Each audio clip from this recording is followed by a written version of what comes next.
रात के 2 बज रहे थे। फ़ोन की रिंग बजती है। 26 साल का आनंद नींद से जाग बड़ा खुश होकर फ़ोन को रिसीव करता है। खुश इसलिए होता है क्योंकि उसकी नई नई गर्लफ्रेंड बिना टाइम देखे कभी भी उसको फ़ोन कर देती है। फ़ोन की दूसरी तरफ से आवाज़ आती है, जन्मदिन मुबारक हो बेटा, आज मेरा बेटा पूरे 26 साल का हो गया है। मैं बहुत खुश हूँ। माँ की आवाज़ सुनते ही आनंद के चेहरे के एक्सप्रेशन बदल जाते हैं। वो गुस्से में बोलता है, माँ तुझे समझ नहीं आता क्या? इतनी सी बात के लिए मेरी नींद खराब कर दी।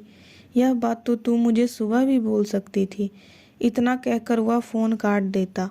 थोड़ी देर बाद फिर से फ़ोन की रिंग बजती है। आनंद फिर से फ़ोन उठाता है और इस बार फ़ोन पर पापा होते हैं। आनंद इस बार आराम से बात करता है। थैंक यू पापा, आपने मुझे बर्थडे विश करने के लिए फ़ोन किया है, वो भी इतनी रात को। पापा कहते हैं, नहीं बेटा, मैंने तुझे मुबारकबाद देने के लिए नहीं बल्कि ये बताने के लिए फ़ोन किया कि तुम्हारी माँ बिल्कुल पागल है। वो इतनी पागल है कि पिछले 1 महीने से मुझे हर दिन तेरा बर्थडे याद दिलाते आ रही है। वो इतनी पागल है कि तू हमसे सैकड़ों किलोमीटर दूर है, फिर भी उसने यहाँ पर खुद अपने हाथों से तेरे लिए केक बनाया है। ऊपर से ये जिद कर बैठी है कि जब तक तुझे विश नहीं कर देती तब तक ना खुद खाना खाएगी ना मुझे खाने देगी। आनंद सब ध्यान से सुन रहा था और उसे यह महसूस भी हो रहा था कि उसने अपनी माँ को फॉर ग्रांटेड ले लिया था। वो बोला, नहीं पापा, माँ बिल्कुल पागल नहीं है। पापा कहते हैं, नहीं बेटा, तू अपनी माँ के पागलपन को नहीं जानता। मैं जानता हूँ, वह तो 26 साल पहले ही पागल हो गई थी।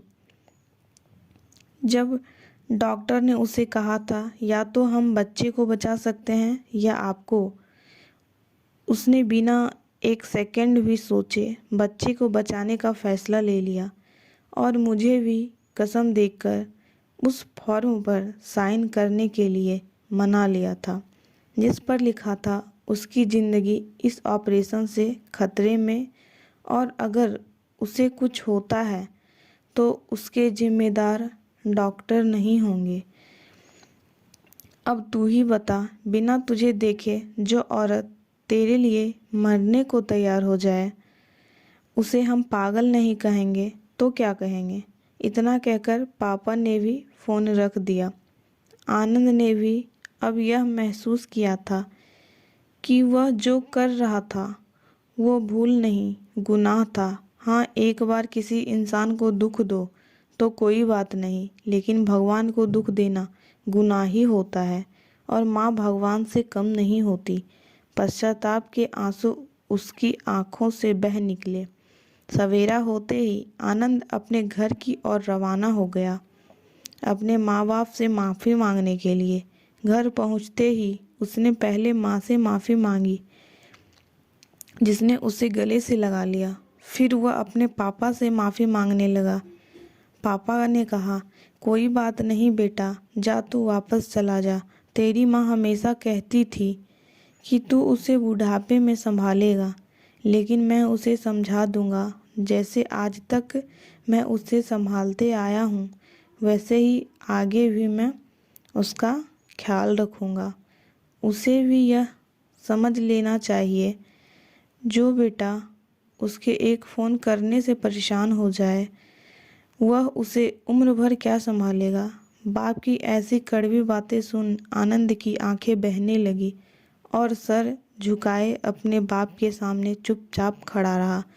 अपने बेटे को परेशान देखकर माँ आगे आती है और पापा को कहती है, जाने दीजिए, माफ़ कर दीजिए, हमारा ही बेटा है।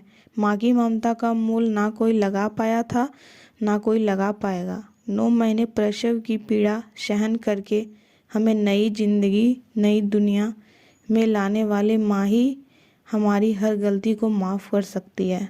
लव यू माँ, थैंक यू।